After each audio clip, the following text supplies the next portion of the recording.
નમસ્કાર દર્શક મિત્રો, થાળા એક્સપ્રેસમાં તમારું સ્વાગત છે। જોઈએ હવે મહત્વના સમાચાર। ગીર સોમનાથમાં કોળી સમાજે રોષ સાથે રેલી કાઢી આપ્યું આવેદનપત્ર। સોમનાથના ધારાસભ્ય અને કોળી સમાજના અગ્રણીઓ પર પોલીસ ફરિયાદનો મામલો બન્યો ઉગ્ર। ગીર સોમનાથ સહિત અન્ય જિલ્લાઓમાં પણ કોળી સમાજમાં ભારે રોષ। પોલીસ તંત્ર દ્વારા ધારાસભ્ય અને નિર્દોષ લોકો પર લગાવેલ ફરિયાદ દૂર થાય તેવી માંગ કરવામાં આવી। જો માંગણી સંતોષવામાં નહીં આવે તો ઉગ્ર આંદોલન કરવાની ચીમકી પણ ઉચ્ચારવામાં આવી। ગીર સોમનાથ જિલ્લામાં સોમનાથ શંખ સર્કલ પાસે થોડા દિવસો પહેલા તંત્ર દ્વારા ડિમોલેશન કરી 70 જેટલા મકાનો દૂર કરવામાં આવ્યા હતા। આ સમયે લોકો રસ્તા પર આવી ગયેલ અને રોડ ચક્કાજામ કરેલ હતો। એસપી સહિત 200 પોલીસનો કાફલો ઘટના સ્થળે પહોંચ્યો ત્યારે સોમનાથના ધારાસભ્ય વિમલ ચુડાસમા અને કોળી સમાજના અગ્રણીઓ પણ આ સ્થળ પર પહોંચતા પોલીસે તેમની અટકાયત કરી ગુનો દાખલ કરેલ હતો, જેના સંદર્ભમાં ગીર સોમનાથ સહિત અન્ય જિલ્લાઓમાં પણ કોળી સમાજમાં ભારે રોષ જોવા મળ્યો છે। ત્યારે આજરોજ વેરાવળ તાલુકા કોળી સમાજ દ્વારા ધારાસભ્ય વિમલ ચુડાસમાના કાર્યાલયથી પ્રાંત કચેરી સુધી સૂત્રોચ્ચાર સાથે રેલી કાઢી કલેક્ટરને આવેદનપત્ર અપાયું હતું। જો ચૂંટાયેલા પ્રતિનિધિ ધારાસભ્યોનો પણ અવાજ દબાવવાનો તંત્ર પ્રયાસ કરશે તો લોકશાહીનું પતન થશે અને આ ફરિયાદો દૂર કરવામાં આવે તેવી માંગ કરાઈ હતી અને જો આ માંગ સ્વીકારાય નહીં તો ઉગ્ર આંદોલનની ચીમકી પણ ઉચ્ચારવામાં આવી હતી। આવા અવનવા સમાચારો માટે અમારી થાળા એક્સપ્રેસને લાઇક, શેર અને સબસ્ક્રાઇબ કરવાનું ચૂકશો નહીં। આભાર, ધન્યવાદ। મારું નામ નારાયણભાઈ જાદવભાઈ મેર, પૂર્વ સભ્ય જિલ્લા પંચાયત ગીર સોમનાથ અને વકીલાતના વ્યવસાય સાથે જોડાયેલો। ગઈ તારીખ 4 તારીખના રોજ જે પાટણ ડિમોલેશનમાં જે કંઈ બનાવ બન્યો છે એ બનાવની રૂએ આ લોકશાહીની અંદર ચૂંટાયેલો જે ધારાસભ્ય છે સોમનાથ મત વિસ્તારના, આ વિસ્તારમાં કોઈ પણ બનાવ બને તો એક ધારાસભ્ય તરીકે નૈતિક જવાબદારી બને છે કે જવું પડે।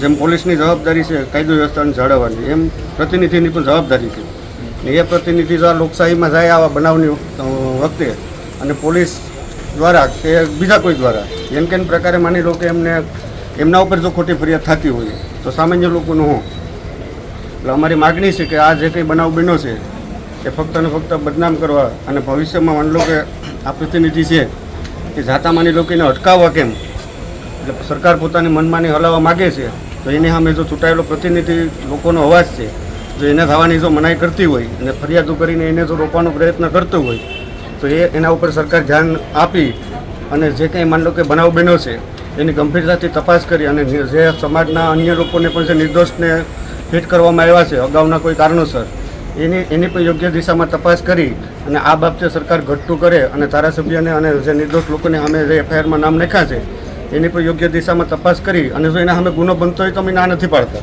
તો ગુનો બનતો જ નથી। ચૂંટાયેલા પ્રતિનિધિ નહીં જવાનું એમ કહું, કોઈ બનાવ બને તો પોલીસ જાતી નથી, તો પ્રતિનિધિઓની પણ જવાબદારી છે નહીંથી તો જાય છે। અને માની લો કે જો આવું કંઈ લોકપ્રતિનિધિત્વ ધારા પ્રમાણે જોઈને જવાની મનાઈ હોય તો એવો કોઈ ખરડો પસાર કરે તો એ નહીં જાય। એટલે અમારી માગણી છે કે આ બાબતે યોગ્ય તપાસ કરી અને જે કંઈ આમાં નિર્દોષ લોકોને અમે કંઈ કાર્યવાહી કરી છે એને યોગ્ય તપાસ કરીને એને એમાંથી આરોપી તરીકે મુક્ત કરવામાં આવે એવી અમારી માગણી છે। જે કંઈ એની સામે જે કંઈ આંદોલન જે કંઈ કરવાનું થશે એ કરશું। સોલંકી પ્રમુખ સમસ્ત કોળી સમાજ જે આ બનાવ બન્યો હતો એનું ખરેખર દુઃખ અને અમારે પર લાગતી દુબાણી છે।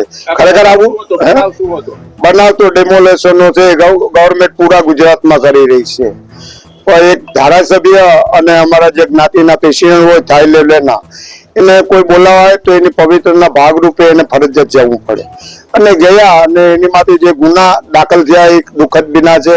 આવા ખરેખર ન થવા જોઈએ એનું કારણ કે એ કોઈ સુલે શાંતિ ભંગ ન થાય એના માટે એ ગયા હોય છે કે ત્યારે કોઈ આજે સોશિયલ મીડિયાનો યુગ છે, જેને પણ જે આમાં કાકડીચારોને હરી કર્યું હોય એને તો અમે એમ કહીએ કે સખત ને સખત સજા કરો, જે નિર્દોષો છે એને તમે બચાવવા માટેનો ગવર્મેન્ટને કાર્ય કરવું જોઈએ।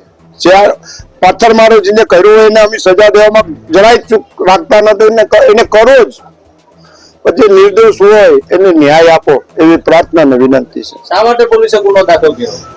વિમલભાઈ એક ધારાસભ્ય છે તો ધારાસભ્યને એક પવિત્ર ફરજ છે કે ભાઈ એને બોલાવે તો એને ત્યાં જવું જોઈએ અને ત્યાં ગયા ખરેખર ડેમોલેશનમાં તો જે પણ સરકારી કે ભાઈ અધિકારીઓ છે જાહેરનામું એક કલેક્ટરનું ભારે પડેલું છે છતાં પણ ધારાસભ્યનું જવું પડે એનો પવિત્રનો એક ભાગ જ છે, તો એ અનુસંધાને એના પવિત્ર નિભાવવા માટે એ ગયા।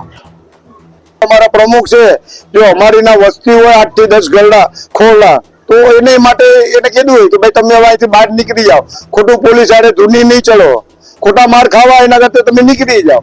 તો એ સમજાવવા ગયા હોય ને એની માટે પણ જો ગુનો થાય તો એ દુઃખની વાત છે. શું તમારી માંગણી છે? અમારી માગણી છે કે આ કોઈ પણ જ્ઞાતિના હોય નિર્દોષ જેની માટે ફરિયાદ થઈ હોય એ પ્રાર્થના ને વિનંતી કે ગવર્મેન્ટ એ ફરિયાદ પરત ખેંચી અને એને જે સામાન્ય કલમો લગાડીને એને જવા દે જાહેરનામાના ભંગ બદલ.